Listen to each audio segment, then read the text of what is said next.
Please दोस्तों, कहानी को शुरू करने से पहले आप लोगों से हाथ जोड़ के प्रार्थना करती हूँ, मेरे चैनल को सब्सक्राइब कर लीजिए। कहानी बनाने में बहुत मेहनत लगती है। प्लीज़ आप लोगों के सपोर्ट की मुझे बहुत ज़्यादा ज़रूरत है।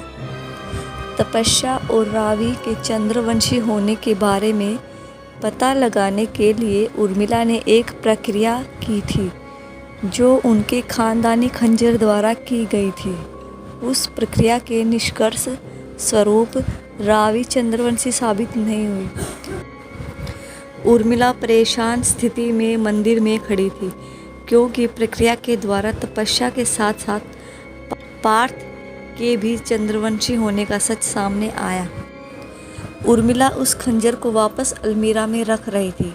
यह दोनों उन्नति के दोस्त हैं और दोनों ही बाहर से आए हैं, फिर ये चंद्रवंशी कैसे हो सकते हैं? उर्मिला ने खुद से कहा। उनके सच के बारे में पता लगाने के बाद उर्मिला और भी ज़्यादा परेशान हो गई थी और उसके दिल की धड़कनें बढ़ गई थी। बड़े दादा साहब को इस बारे में पता चले उससे पहले मुझे उन दोनों को यहाँ से भेजना होगा। अगर अभिमन्यु और रावी की शादी हो गई तो ये सच सामने आ ही जाएगा कि रावी चंद्रवंशी नहीं है। रावी को कोई खतरा नहीं है, इसलिए मुझे कैसे भी करके अभिमन्यु को इस शादी के लिए कन्विंस करना होगा। अभिमन्यु की एक बार शादी हो गई तो बाद में वह उसे डिवोर्स दे सकता है। भव्य बड़ा होगा तब तक चीज़ें काफ़ी हद तक बदल जाएंगी। माता रानी प्लीज़ हमारी मदद करिएगा। उर्मिला परेशानी में जल्दी जल्दी खुद से बातें कर रही थी। उसने खुद को सामान्य किया और नीचे आई। उर्मिला नीचे आई तो उसने देखा अभिमन्यु अभी भी वहाँ पर मौजूद नहीं था। नीचे डॉक्टर आ चुका था। उसने तपस्या और पार्थ की ड्रेसिंग कर दी थी। उर्मिला उनके पास जाकर बोली, आप दोनों ठीक तो हैं? यह सवाल आप अब पूछ रही हैं आंटी? जब डॉक्टर यहाँ थे तब आप कहाँ गायब हो गई थी? और आपकी वजह से तप्पू और पार्थ को चोट लगी है, हेजल ने गुस्से में जवाब दिया। तपस्या के चोट लगने की वजह से वह काफ़ी परेशान थी। हेजल, मैं ठीक हूँ, तपस्या ने उसे चुप कराने के लिए कहा। I am so sorry aunty, मुझे चोट लगने की वजह से हेजल गुस्सा हो गई, वरना आपके साथ बदतमीजी करने का उसका कोई इरादा नहीं था। हम समझ सकते हैं। अगर आप लोग बेहतर महसूस कर रहे हैं तो हमें आप तीनों से कुछ बात करनी है, उर्मिला ने जवाब दिया। लेकिन बड़ी माँ, आपने देखा ना कि अभी भी पार्थ को टप्पू की तरह चोट लगी है। डॉक्टर ने उन्हें आराम करने को बोला है। उन्नति ने बात टालना चाहा। उन्नति, हमें आपसे भी बात करनी है, वह भी अभी। आप चारों अभी हमारे कमरे में आइए, कहकर उर्मिला अपने कमरे में जाने लगी।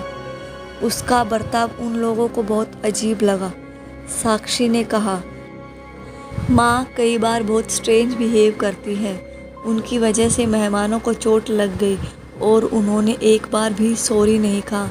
ऊपर से बात करने का फरमान अलग से सुना दिया।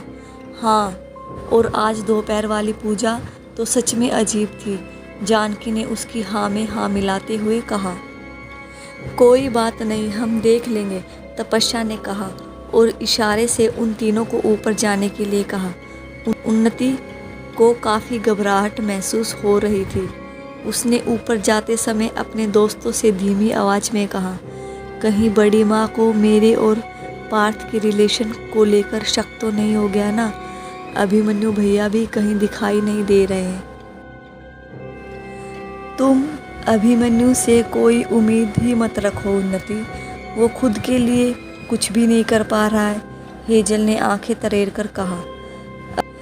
अगर उन्हें ऐसा कुछ पता चल ही गया है तो मैं सब संभाल लूँगा, पार्थ ने उसका हाथ पकड़कर कहा। वो चारों बातें करते हुए उर्मिला के कमरे में पहुँचे। उर्मिला उन लोगों के इंतज़ार में कमरे में इधर उधर चहलकदमी कर रही थी। जैसे ही वह तीनों अंदर आए, उर्मिला ने अंदर से दरवाज़ा बंद कर लिया। यह कुछ ज़्यादा ही सस्पेंस क्रिएट नहीं कर रही? हेजल ने बिल्कुल धीमी आवाज़ में कहा। उर्मिला दरवाज़ा बंद करके वापस उनके सामने थी। वह चारों लाइन से उसके आगे खड़े थे और इस बात का अंदाज़ा लगा रहे थे कि उर्मिला ने उन्हें यहाँ क्यों बुलाया होगा। उन्नति, मैं तुम्हारे दोस्तों के बारे में जानना चाहती हूँ। तुमने इनका नाम तो बता दिया और साथ ही यह भी कि ये लंदन से आए हैं, लेकिन उनकी फैमिली बैकग्राउंड के बारे में कुछ नहीं बताया। उर्मिला के कहते ही उन्नति की घबराहट और बढ़ गई। उसके चेहरे से साफ नज़र आ रहा था कि वह उर्मिला की बातों का जवाब देते वक्त हड़बड़ा गई थी। तपस्या ने बात को संभालते हुए कहा, तो क्या हुआ आंटी, आपको कुछ जानना है तो आप हमसे अब पूछ लीजिए। लाइन की शुरुआत में सबसे पहले हेजल खड़ी थी। उसने अपना परिचय देते हुए कहा, नाम तो आपको मेरा पता ही होगा। मेरी मॉम इंडियन है और एक डॉक्टर भी, और मेरे डैड लंदन से ही हैं, वह भी डॉक्टर हैं। वो दोनों कॉलेज में सेम बैच में थे और तभी उन दोनों को एक दूसरे से प्यार हो गया और दोनों ने शादी कर ली। तपस्या के मॉम डैड और मेरे मॉम डैड काफ़ी अच्छे फ्रेंड हैं, तभी मैं और टप्पू बचपन से एक दूसरे को जानते हैं। तुमने बताया तुम्हारी मॉम इंडिया से है, इंडिया में वह कहाँ से हैं? उर्मिला देवी ने अपना शक दूर करने के लिए पूछा। उन्हें लगा कहीं हेजल भी चंद्रवंशी ना निकले। मेरी मॉम इंडियन है, लेकिन उनका बर्थ लंदन में ही हुआ था। वैसे उनका होम टाउन साउथ इंडिया में हैदराबाद सिटी में है, हेजल ने बताया। उर्मिला उसके जवाब से पूरी तरह संतुष्ट हो चुकी थी। उसके आगे तपस्या थी। उसे समझ नहीं आ रहा था कि वह क्या जवाब दे, क्योंकि वह खुद नहीं जानती थी कि उसका होम टाउन इंडिया में कहाँ से था। आप अपने बारे में कुछ बताइए तपस्या। आपको नहीं लगता लंदन में रहते हुए तपस्या जैसा ट्रेडिशनल नाम रेयर ही लोगों का होता है? लंदन तो दूर की बात है, इंडिया में भी इतना ट्रेडिशनल नेम आसानी से नहीं मिलेगा, उर्मिला ने पूछा। तपस्या ने गहरी सांस लेकर छोड़ी और जवाब देते हुए कहा, मेरे मॉम डैड इंडियन हैं, लेकिन मेरी मॉम क्रिश्चियन है। और तुम्हारा होम टाउन?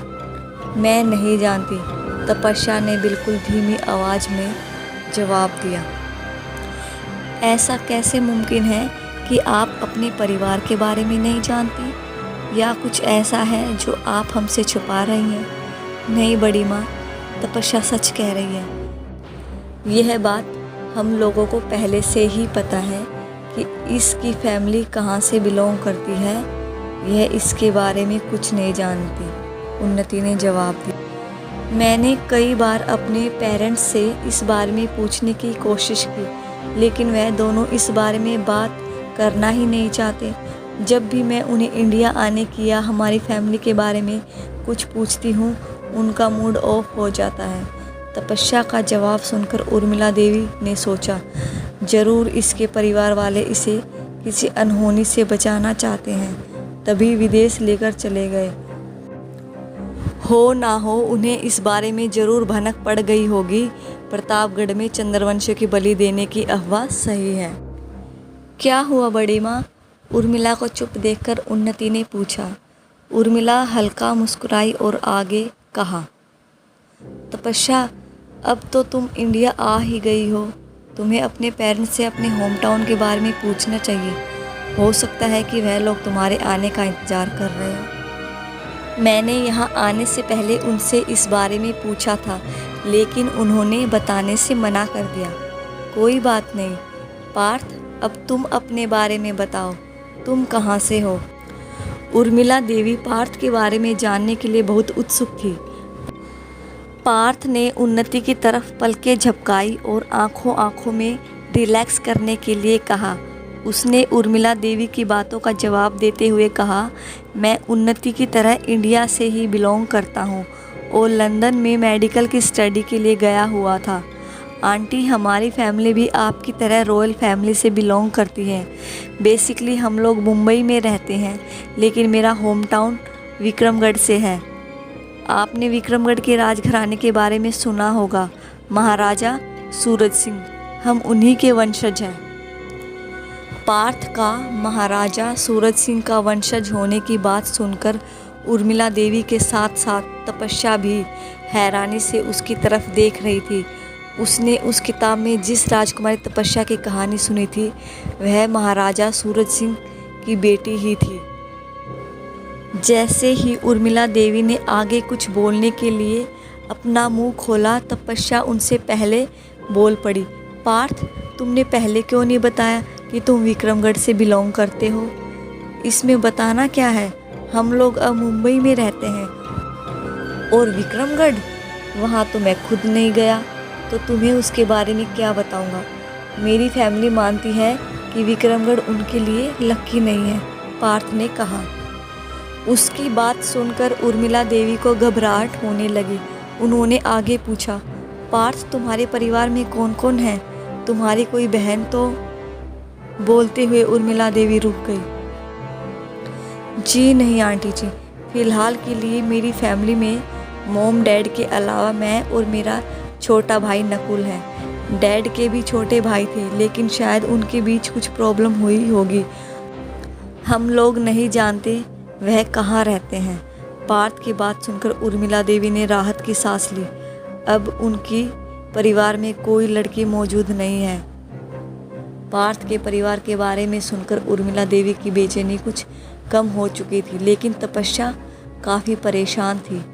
अब उसे यकीन हो गया था कि उसने उस किताब में जो कहानी पढ़ी थी वह मात्र कोई कहानी नहीं थी। पार्थ, तुमने बताया नहीं तुम चंद्रवंशी हो? तपस्या ने पूछा। और आप चंद्रवंशी के बारे में कैसे जानती हैं? उर्मिला देवी ने हैरानी से पूछा।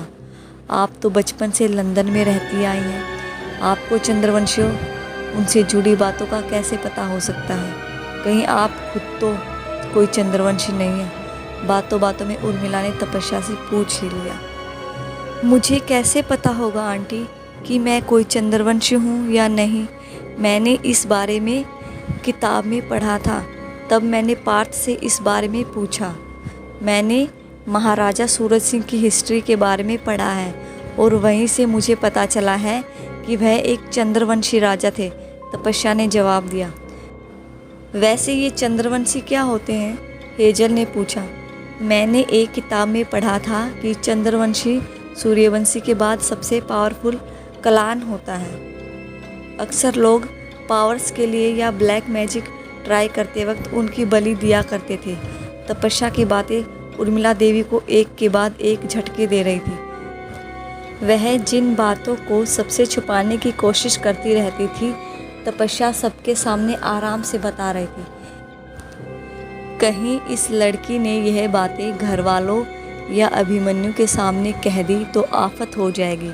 उर्मिला देवी ने अपने मन में सोचा और फिर तपस्या से कहा, हमें नहीं पता था कि लंदन में पढ़ने वाले स्टूडेंट्स भी इतने अंधविश्वासी हो सकते हैं। यह सब कहानियाँ हैं, न कि रियलिटी। चलो अब आप बच्चे यहाँ से जाओ। लेकिन बड़ी माँ, आपने बताया नहीं, आपने हमें यहाँ अकेले में क्यों बुलाया था? सिर्फ इंट्रोडक्शन के लिए तो नहीं बुलाया होगा ना? उन्नति ने पूछा। मैंने बस इन लोगों के बारे में पता लगाने के लिए ही बुलाया था। सबके सामने पूछती तो अजीब लगता। कल को शादी में और भी रिश्तेदार आएंगे, इनके बारे में पूछेंगे तो इनका पता होना चाहिए ना। उर्मिला देवी के जवाब ने उन चारों को ही संतुष्ट नहीं किया था। फिर भी मैंने कुछ नहीं कहा और वहाँ से सीधे नीचे चले गए। उनके जाते ही उर्मिला देवी बिस्तर पर बैठ गई। ये लड़का चंद्रवंशी है और महाराजा सूरज सिंह के परिवार से संबंध रखता है। गलती से भी ये बात दादा साहब के सामने आनी नहीं चाहिए। महाराजा सूरज सिंह की बेटी राजकुमार तपस्या और इस कुल के राजकुमार महेंद्र प्रताप सिंह, वो आखिरी जोड़ा जिनकी बलि दी जानी थी। लेकिन आखिरी वक्त पर सब कुछ गड़बड़ हो गया और यह सब उन दोनों के प्यार की वजह से हुआ। दादा साहब को इस लड़के के तपस्या के परिवार के बारे में होने का पता चला तो वह इस बात का बदला लेने के लिए इसे जान से मार देंगे। पार्थ का तो समझ आता है, लेकिन तपस्या वह चंद्रवंशी है, उसे इस बात का पता क्यों नहीं? चंद्रवंशी होने का तो छोड़ो, उसे तो अपना होम टाउन भी नहीं पता। जो भी हो, हमें इन बच्चों को दादा सा की नज़रों से दूर रखना होगा। उर्मिला देवी के मन में कई सवाल चल रहे थे। इस वक्त उनकी प्राथमिकता पार्थ और तपस्या को प्रताप सिंह की नज़रों से बचाना था। हमें अभिमन्यु से बात करनी होगी, वही अब हमें इस मुसीबत से निकाल सकते हैं, उर्मिला देवी ने कहा और अभिमन्यु को ढूंढने के लिए बाहर आए।